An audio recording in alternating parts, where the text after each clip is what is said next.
Hello students, welcome. आज हम लोग स्टार्ट करने वाले हैं केमिस्ट्री क्लास 12th का फर्स्ट चैप्टर है सॉल्यूशंस।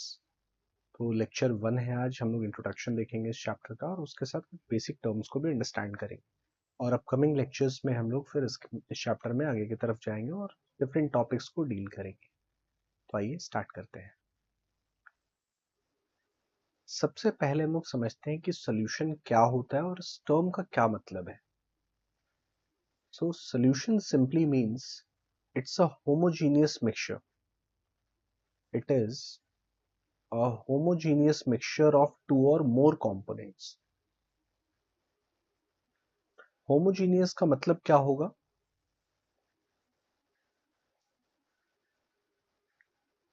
Homogeneous का मतलब हो जाता है कि उस सॉल्यूशन में हर प्लेस पे या उस मिक्सचर में हर जगह पे बिहेवियर एक जैसा रहेगा, कॉम्पोजिशन एक जैसा रहेगा, कुछ भी डिफरेंस नहीं होगा।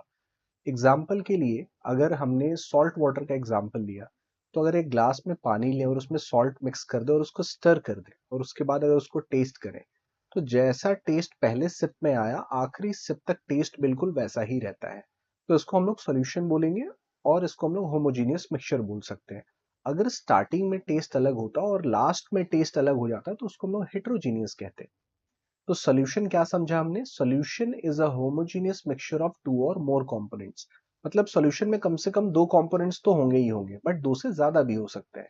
तो सिंपलेस्ट सॉल्यूशन जो होता है उसको हम लोग बोलते हैं बाइनरी सॉल्यूशन। बाइनरी सॉल्यूशन का मतलब है वो सॉल्यूशन जिसमें दो ही कंपोनेंट है। तो सॉल्यूशन में कंपोनेंट वाइज दो कंपोनेंट होते हैं जिसके टाइप्स अलग अलग हो सकते हैं। एक को हम लोग कहते हैं सॉल्यूट और दूसरे को कहते हैं solvent. Solute is generally lower in amount, उसका अमाउंट कम रहेगा, usually lower in amount, lower in amount. और सॉल्वेंट का अमाउंट जो होता है जनरली वो ज्यादा होता है, usually higher in amount, higher in amount. Now एक सॉल्यूशन में सॉल्यूट के नंबर्स एक से ज्यादा भी हो सकते हैं। सॉल्यूट दो भी हो सकता है, तीन भी हो सकता है। जैसे जो एक ग्लास पानी हमने लिया था और उसमें सॉल्ट मिक्स किया था, अगर उसमें थोड़ा सा शुगर भी मिक्स कर दे वो भी मिक्स हो जाएगा, ग्लूकोज थोड़ा सा ऐड कर दे वो भी हो जाएगा, रसना थोड़ा सा ऐड कर दे वो भी हो जाएगा। तो ये तीन चार चीजें जो हमने ऐड की वो हमारा सॉल्यूट हो गया और वाटर जो वहां पे था वो सॉल्वेंट हो गया। तो हम लोग इस पॉइंट को लिख लेंगे that there can be more than one solute,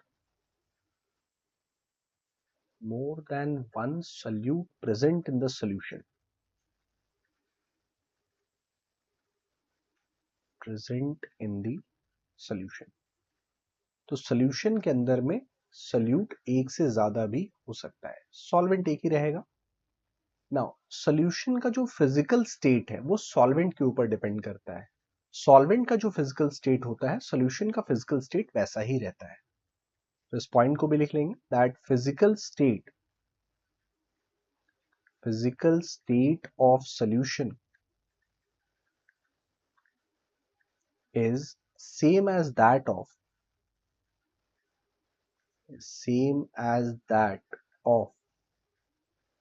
the solvent। तो सॉल्यूशन बोलने पे हमें ऐसा लगता है कि सॉल्यूशन जो है वो लिक्विड ही होना चाहिए, बट ये ट्रू नहीं है। सॉल्यूशन सॉलिड भी हो सकता है, लिक्विड भी हो सकता है और गैस भी हो सकता है और सॉल्यूट भी, ये तीनों हो सकते हैं। तो अगर इन तीनों का कॉम्बिनेशन बनाया जाए तो टोटल 9 टाइप्स के सॉल्यूशन हो सकते हैं, जिसमें से एक क्लास होगा सॉलिड सॉल्यूशन का जिसमें सॉल्वेंट सॉलिड होता है, एक लिक्विड सॉल्यूशन का जिसमें सॉल्वेंट लिक्विड होता है और एक गैसियस सॉल्यूशन का जिसमें सॉल्वेंट गैस होता है। तो ये तीन टाइप हमारे पास हो सकते हैं। तो आइए इनको डिटेल में थोड़ा देख लेते हैं और इनके कुछ एग्जांपल्स भी देख लेते हैं। तो पहला जो केस है हमारे पास that is called gaseous solution. तो गैसियस सॉल्यूशन बोलने का मतलब है कि सॉल्वेंट जो होगा that has to be gas, उसे गैस होना चाहिए। ओके, तो गैस इन गैस हो सकता है, लिक्विड इन गैस हो सकता है, सॉलिड इन गैस हो सकता है। तो गैस इन गैस का एग्जांपल क्या है? Mixture of oxygen nitrogen gases को मिक्स कर देंगे उसका सॉल्यूशन बन जाएगा। Liquid in gas, chloroform mixed in nitrogen gas, ये एग्जांपल हो सकता है गैसियस सॉल्यूशन का जिसमें सॉल्यूट लिक्विड है। सिमिलरली सॉल्यूट अगर हमारे पास सॉलिड रहा तो कैम्फर इन नाइट्रोजन गैस का एग्जांपल ले सकते हैं। कैम्फर जिसे हम लोग कपूर भी कहते हैं, पूजा में यूज किया जाता है। देन लिक्विड सॉल्यूशन, तो इस चैप्टर में मेनली हम लोग लिक्विड सॉल्यूशन से ही डील करेंगे और लिक्विड सॉल्यूशन का मतलब हो गया कि सॉल्वेंट इन केसेस पे क्या रहने वाला है, लिक्विड रहेगा। तो gas in liquid that is oxygen dissolved in water, liquid in liquid ethanol dissolved in water and solid in liquid glucose dissolved in water। तो लिक्विड सॉल्यूशन के ये तीनों एग्जांपल ही हमने ऑब्जर्व किए हुए हैं। जैसे ऑक्सीजन डिसॉल्व इन वाटर का सिंपलेस्ट एग्जांपल हो गया पानी के अंदर में रहने वाले जो एक्वेटिक स्पीशीज है like fish, frog, all these things, तो इन्हें पानी के अंदर ऑक्सीजन कहाँ से मिलता है, तो वो ऑक्सीजन तो पेड़ों ने बनाया, बाहर की तरफ बनाया और फिर वो ऑक्सीजन एटमोस्फेयर से वाटर में जाके डिसॉल्व हो जाता है। तो oxygen dissolved in water is an example of gas solute mixed in liquid solvent। Liquid liquid के बहुत सारे एग्जांपल्स देखे हम लोगों ने। Ethanol in water is one of the simplest example. Then solid in liquid, solid in liquid का example हो गया glucose in water, sugar in water, salt in water, ये सॉलिड इन लिक्विड के एग्जांपल हो गए। ऐसे ही कुछ सॉल्यूशन हमारे सॉलिड सॉल्यूशंस भी हो सकते हैं जो थोड़ा सुनने में एब्सर्ड लग सकता है, जैसे gas in solid, solution of hydrogen in palladium. तो पैलेडियम में हाइड्रोजन एब्जॉर्ब होकर सॉल्यूशन जो बनेगा उसको हम लोग बोलेंगे सॉलिड सॉल्यूशन। वैसे ही liquid in solid, liquid in solid का एग्जांपल क्या हो जाएगा, amalgam of mercury with sodium. तो लिक्विड कौन है इसमें, मरकरी, सॉलिड कौन है, सोडियम। तो इन दोनों को मिक्स किया, सॉल्यूशन जो बना that will be called amalgam of mercury with sodium. Amalgam का नॉर्मली मतलब होता है alloy of mercury. Then solid in solid, copper dissolved in gold. अब गोल्ड जैसे 24 कैरेट जो होता है दैट इज वेरी सॉफ्ट, उसको हम लोग ज्वेलरीज में यूज नहीं कर सकते, तो ज्वेलरी में यूज करने के लिए you have to mix something. Silver mix करते हैं, कॉपर मिक्स करते हैं, 22 कैरेट, 20 कैरेट, 18 कैरेट जो गोल्ड होता है उसमें ये चीजें मिक्स की जाती है। 24 carat is purest form of gold. So solid in solid का सिंपलेस्ट एग्जांपल आप 22 कैरेट गोल्ड, 20 कैरेट गोल्ड और any carat gold you can take. तो ये सारे एग्जांपल हो सकते हैं।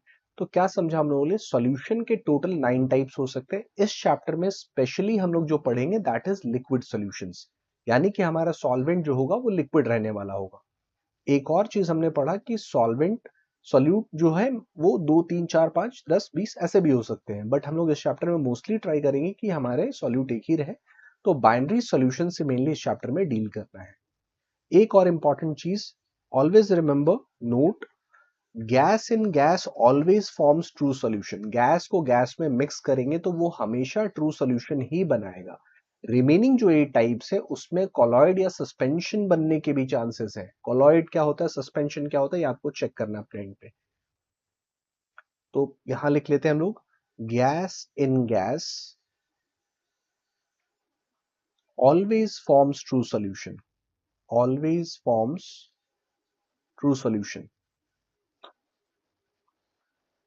तो चाइना ने अगर पॉल्यूशन क्रिएट किया, कोल प्लांट्स वहां पे बर्न किए कोल और धुआं निकला, तो उसे यूएस को क्यों प्रॉब्लम है? जबकि यूएस ये तो नहीं बोल रहा है कि भाई आपने पानी में भी कुछ मिला दिया वो भी अच्छा नहीं है, सैंड में भी, सॉइल में भी मिक्स कर दिया वो भी अच्छा नहीं है। तो सॉइल और वाटर जो है वो कंटेन किया जा सकता है, रोका जा सकता है, but air pollution, gas and gas always forms true solution. तो पॉल्यूशन मैं यहाँ पे क्रिएट करूँ, इवेंचुअली वो पूरे वर्ल्ड में स्प्रेड आउट हो जाएगा। अगर बहुत ज्यादा अमाउंट में करूँ तो बहुत ज्यादा स्प्रेड होगा, फिर सबको दिक्कत होगी। तो इसीलिए एयर पॉल्यूशन ज्यादा गंभीर इशू होता है सभी किसी के लिए। वाटर पॉल्यूशन को हैंडल करना थोड़ा और ट्रिकी है, बट किया जा सकता है। सॉइल पॉल्यूशन आपके यहाँ ही रहेगा, उससे और किसी को कोई दिक्कत होने वाली जनरली नहीं है।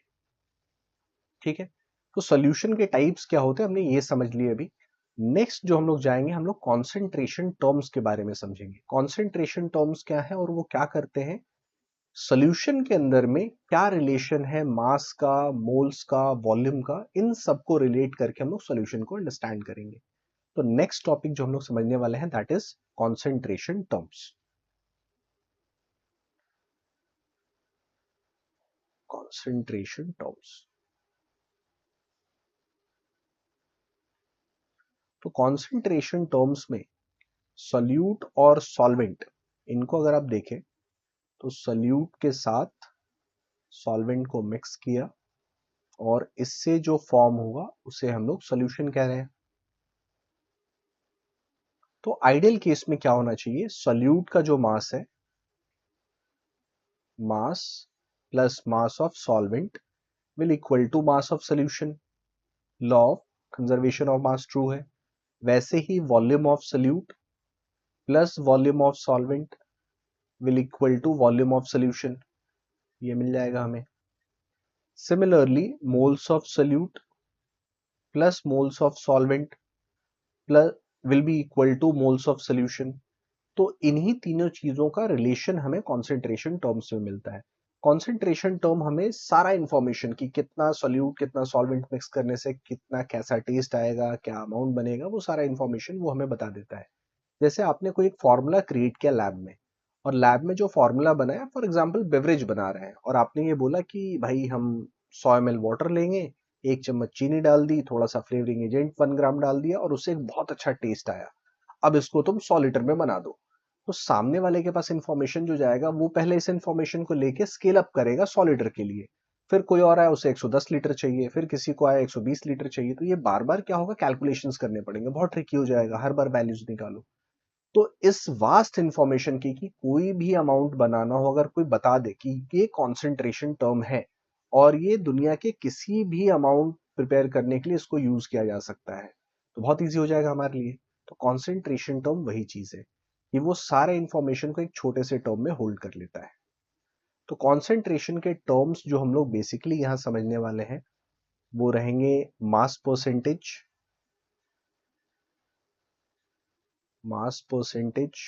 देन वॉल्यूम परसेंटेज,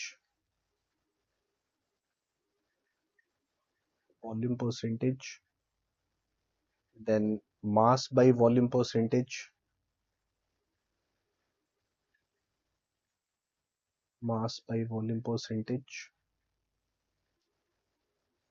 molarity, काफी इंपॉर्टेंट टर्म है, then molality.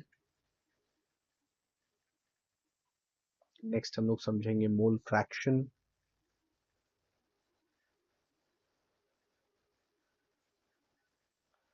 Parts per million PPM, और इसी से मिलता जुलता एक सिमिलर टर्म है, that is PPB, parts per billion. Normality वगैरह भी है, बट वो इस चैप्टर में यूज होने वाला नहीं है। Some basic concepts of chemistry में ऑलरेडी हुआ है, तो आप उसको यूज कर सकते हैं। नाइट्रेशन में अगेन वो डील होगा। तो बेसिकली कॉन्सेंट्रेशन टर्म्स अभी के लिए जो समझने जरूरी है, वो ये सारे टर्म है। सबसे पहले हम लोग मास परसेंटेज से स्टार्ट करेंगे। तो पहला टर्म ले लेते हैं हम लोग, mass percentage,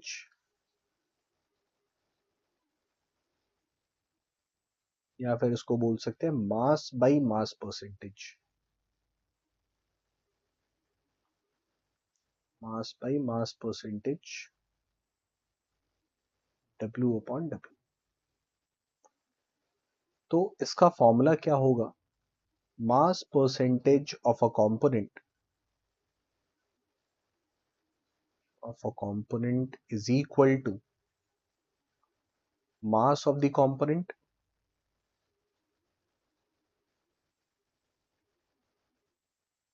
divided by mass of the solution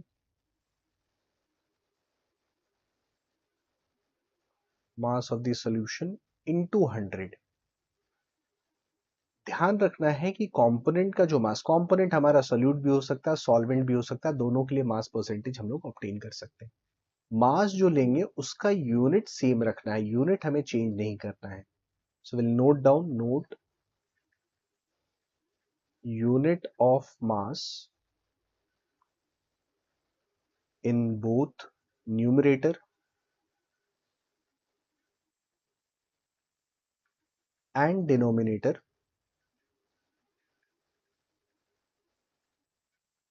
will be same।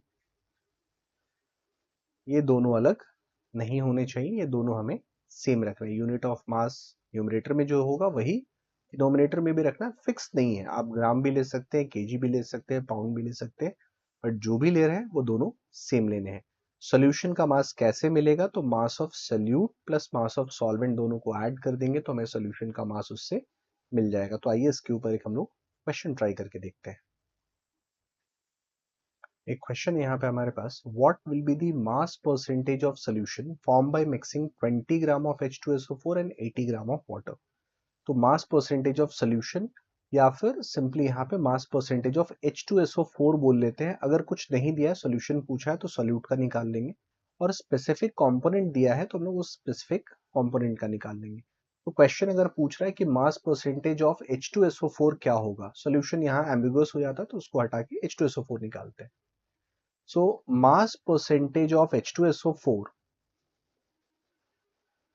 will be equal to mass of H2SO4 divided by mass of solution into 100। तो H2SO4 का मास 20 ग्राम दिया हुआ है, सोल्यूशन का मास, सोल्यूट और सॉल्वेंट दोनों के मासेस को ऐड करेंगे तो वो हो जाएगा 20 plus 80 and multiplied with 100। Solve करने पे ये मिलता है 20/100 इंटू 100। तो 100 यहाँ से ये कैंसिल आउट हो गया, दिस इज 20%। तो इसका मतलब हुआ इस एक्वस सोल्यूशन में मास परसेंटेज ऑफ H2SO4 इज 20%। तो ये बहुत सिंपल क्वेश्चन था, बेसिक एप्लीकेशन था, इसमें और भी ट्रिकी एप्लीकेशंस आ सकते हैं। अगर कहीं मास परसेंटेज का इंफॉर्मेशन दिया है तो हम उसे इंटरप्रेट भी कर सकते हैं। कैसे इंटरप्रेट कर पाएंगे वो देखते हैं। अगर मान लीजिए कहीं पे लिखा होता that if mass percentage of HCl in its aqueous solution is 5%, सिर्फ इतना इंफॉर्मेशन दिया हुआ है। तो स्टेटमेंट को रीड करके क्या क्या इंफॉर्मेशन हम लोग खुद से निकाल सकते हैं वो देखते हैं। क्वेश्चन स्टेटमेंट जो है वो ये कह रहा है कि मास percentage of HCl in its aqueous solution is 5%। तो कैसे इंटरप्रेट करेंगे? It means 5 gram of HCl is present in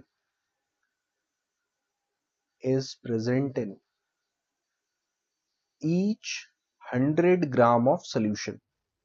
तो स्टेटमेंट से हमें यह समझना है कि ये कह रहा है कि 5 ग्राम HCl her 100 gram of solution के अंदर में प्रेजेंट होगा। अगर 100 ग्राम के अलावा कुछ और हो गया तो क्या करेंगे? इसी के हेल्प से हम लोग आगे बढ़ सकते हैं। 5 ग्राम अगर 100 ग्राम में है, या ऐसा बोले कि 100 ग्राम में 5 ग्राम है, तो 1 ग्राम में कितना? 5/100 होता, तो x ग्राम में कितना? 5/100 इंटू एक्स हो जाएगा।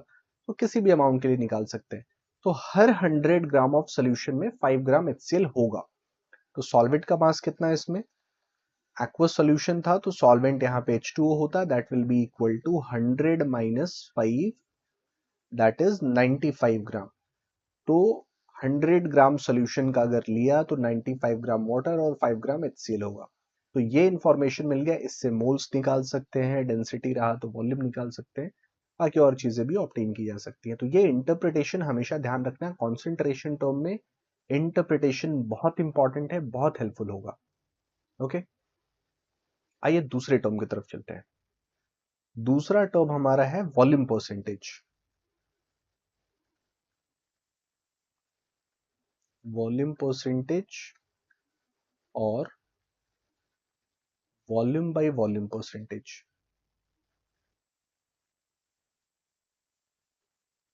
Volume by volume percentage.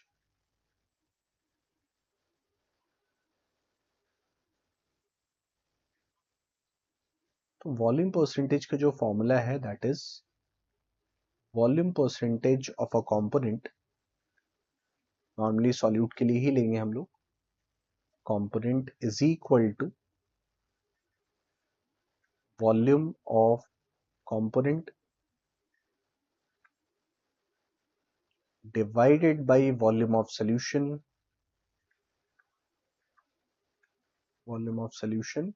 multiplied with 100। अब यहाँ पे जो वॉल्यूम लेंगे हम लोग, उन दोनों का यूनिट सेम रहना चाहिए। So note unit of volume in both denominator and numerator has to be same।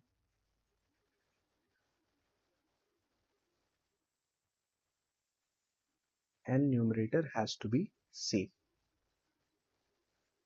इस चैप्टर में आगे जब हम लोग जाएंगे तो आइडियल सॉल्यूशन के बारे में पढ़ेंगे। तो आइडियल सॉल्यूशन में वॉल्यूम ऑफ सॉल्यूशन जो होता है that is equal to volume of solute plus volume of solvent, दोनों को ऐड करके वो वैल्यू आ सकती है।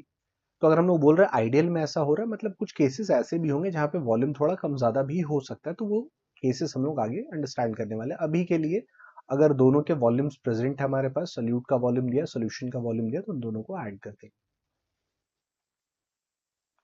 तो एक क्वेश्चन हम लोग इसके ऊपर भी देखते हैं, फिर अगले टर्म में जाएंगे उसके बाद। तो यहाँ क्वेश्चन हमारे पास है, what volume of 10% HCl solution is required to make 100 ml of 2% aqueous HCl solution. तो हमारे पास एक सॉल्यूशन पहले दे रखा है, उसमें हम लोगों ने थोड़ा वाटर मिक्स किया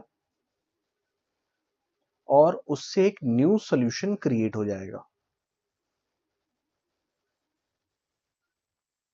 तो जो भी इंफॉर्मेशन है उसको यूज करके ये क्वेश्चन हम लोग सॉल्व करने का ट्राई करते हैं। तो पहला सॉल्यूशन यानी कि स्टॉक सॉल्यूशन या स्टैंडर्ड सॉल्यूशन जो हमारे पास है, दैट इज 10% HCl। इसका वॉल्यूम कितना है हमें ये नहीं पता, वॉल्यूम निकालना है। दूसरा, इसमें फिर हम लोगों ने वाटर मिक्स किया होगा, ये सॉल्यूशन 1 था। तो सॉल्यूशन 1 में वाटर मिक्स करने के बाद सॉल्यूशन 2 क्रिएट हो गया। Solution 2 is what, it is 2% aqueous HCl, और सॉल्यूशन 2 का वॉल्यूम कितना है ये हमारे पास 100 ml है। तो ये इंफॉर्मेशन है। तो अब हमें ये समझना है कि अगर सॉल्यूशन 1 HCl का था और उसमें वाटर मिलाया, तो सॉल्यूशन 2 में जो भी HCl आया होगा वो किससे आया होगा, सॉल्यूशन 1 से आया होगा। So volume of HCl in solution 1 and solution 2 has to be same. तो इसी कॉन्सेप्ट को लेके हम लोग यहाँ ट्राई करेंगे। तो पहले हम लोग यहाँ सॉल्यूशन 2 से स्टार्ट करेंगे, 1 से नहीं। सॉल्यूशन 2 में 2% is equal to volume of HCl divided by 100 ml, जो वॉल्यूम ऑफ सॉल्यूशन था, 100 ml इंटू 100। तो जब ये सॉल्व करते हैं हमें वॉल्यूम ऑफ HCl मिलता है 2 ml, यानी कि सॉल्यूशन से हमें HCl 2 ml मिला। अब ये 2 ml कहाँ से आया, सॉल्यूशन 1 से आया है, बट सॉल्यूशन 1 तो 10% HCl ही है, तो ये HCl का वैल्यू वहां पे पुट करना पड़ेगा। तो ये स्टेप 1 था। स्टेप 2 में फिर हम लोग सॉल्यूशन 1 के पास जाएंगे।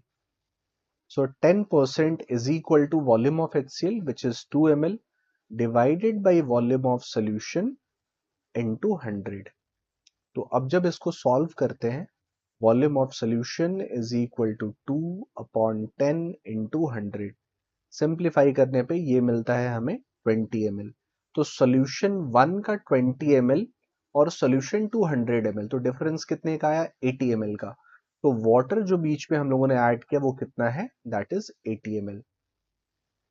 तो क्वेश्चन ये पूछ रहा था कि 10% HCl का कितना वॉल्यूम लेंगे। आंसर इज 20 ml हमें उसका लेना पड़ेगा। 20% उससे लेंगे, 80 ml वाटर मिक्स करेंगे, तब जाकर के सॉल्यूशन 2 क्रिएट हो जाएगा, which is 100 ml in volume, और जिसका कॉन्सेंट्रेशन जो है वो 2% बाई वॉल्यूम है। समझ में आइए। तो इस वे में ऐसे क्वेश्चंस को हम लोग डील कर सकते हैं। तो ऐसा नहीं है कि हमेशा आपके पास गिवन इंफॉर्मेशन से फॉरवर्ड ही जाया जाए, बहुत बार हम लोग बैकवर्ड अप्रोच करके भी क्वेश्चंस को सॉल्व करते हैं। Top to bottom approach, bottom to top approach. अगर क्वेश्चन हमें क्लियर है, इजी है, most of the times top to bottom approach से सॉल्व हो जाता है। नहीं हो पा रहा है तो बॉटम टू टॉप अप्रोच, मतलब जो फाइंड करना है वहां से सोचना स्टार्ट करना पड़ेगा। आगे बढ़ते हैं हम लोग तीसरे टर्म की तरफ। तीसरा टर्म है हमारा मास by volume percentage. Mass by volume percentage,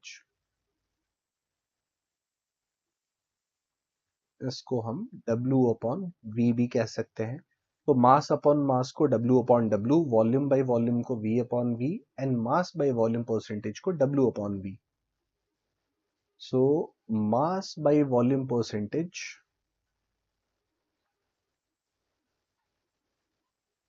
will be equal to mass of solute in grams,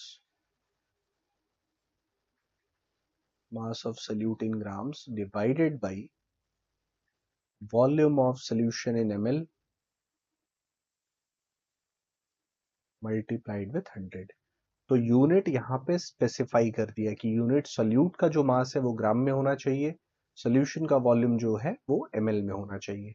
तो ये हमें मास बाय वॉल्यूम परसेंटेज का इंफॉर्मेशन दे देगा। तो इस पे भी एक क्वेश्चन ट्राई कर लेते हैं। तो question says what will be the mass by volume percentage of aqueous HCl solution if 50 gram of HCl is present in 2 liter of solution। तो हमें मास बाय वॉल्यूम परसेंटेज निकालना है। यूनिट्स क्या यूज करने हमने अभी पढ़ा है। So mass upon volume percentage is equal to HCl का मास 50 ग्राम है, वो एज इट इज ले लेंगे, लेकिन सॉल्यूशन का जो वॉल्यूम है वो ml में होना चाहिए, यहाँ ये लीटर्स में है। So 2 litre is equal to 2000 ml, because 1 litre is equal to 1000 ml होता था। सो ये 2000 ml यहाँ पे पुट करेंगे हम लोग, मल्टीप्लाइड विथ 100।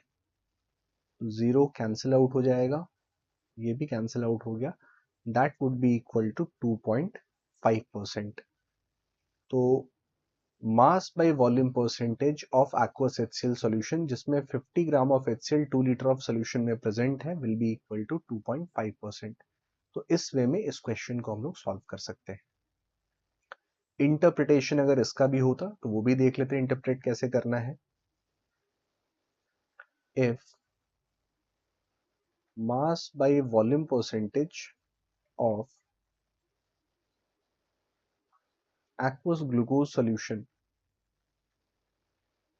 मतलब ग्लूकोज को वाटर में मिक्स किया, इज 5%, ऐसा अगर दिया हुआ है तो इसका क्या इंटरप्रिटेशन होगा। It means 5 gram of glucose is present in 5 gram of glucose is present in each 100 gram of solution, sorry not 100 gram, each 100 ml of solution।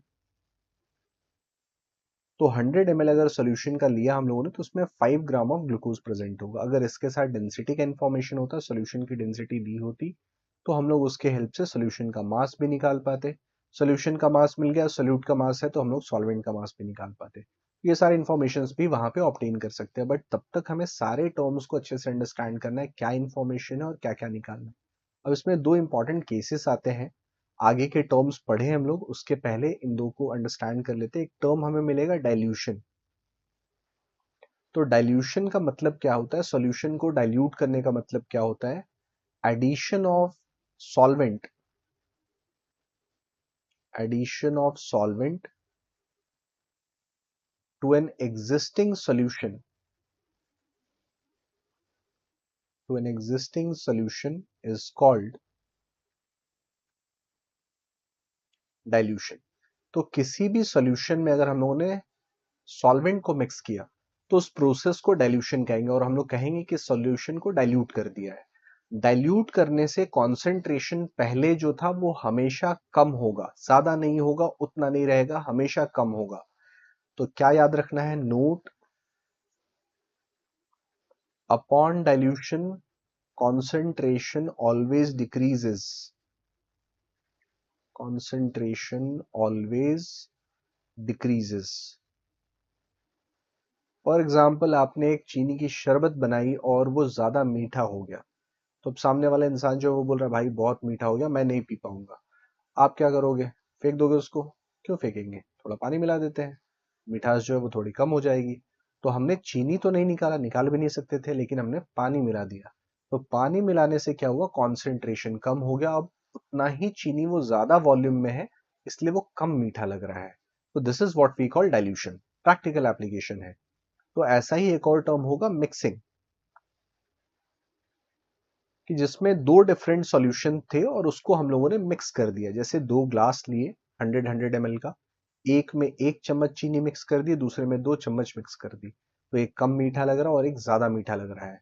दो लोग हैं, दोनों को दोनों ही अच्छे नहीं लग रहे हैं, एक बोल रहा है थोड़ा और मीठा होना चाहिए, एक बोल रहा है कम मीठा होना चाहिए। आप क्या करोगे, एक बाउल लाओ, दोनों को उसमें डालो, घोलो, आधा आधा करके फिर वापस दे दो, अब दोनों को ही अच्छा लग रहा है। तो ये मिक्सिंग है। अब इससे क्या हुआ कि जो कॉन्सेंट्रेशन कम था उसमें सॉल्वेंट ज्यादा, सोल्यूट कम था।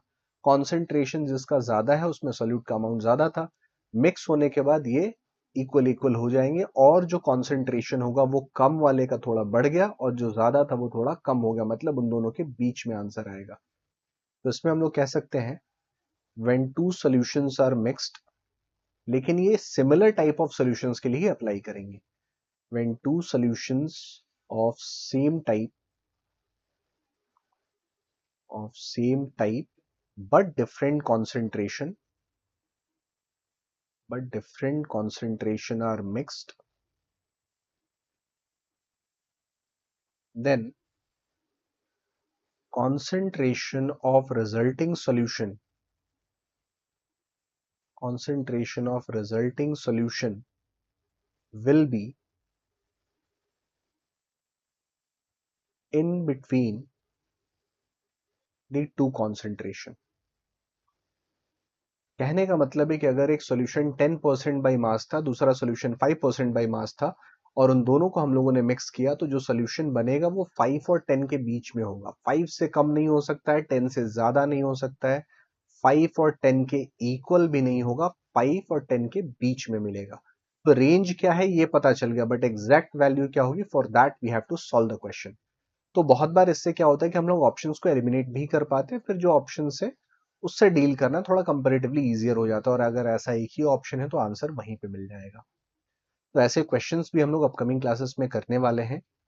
नेक्स्ट लेक्चर में हम लोग रिमेनिंग कॉन्सेंट्रेशन टर्म जो बचे, that is molarity, molality, mole fraction, PPM, PPB, इन सबको करेंगे और उसके ऊपर बेस्ड कुछ क्वेश्चंस भी करेंगे।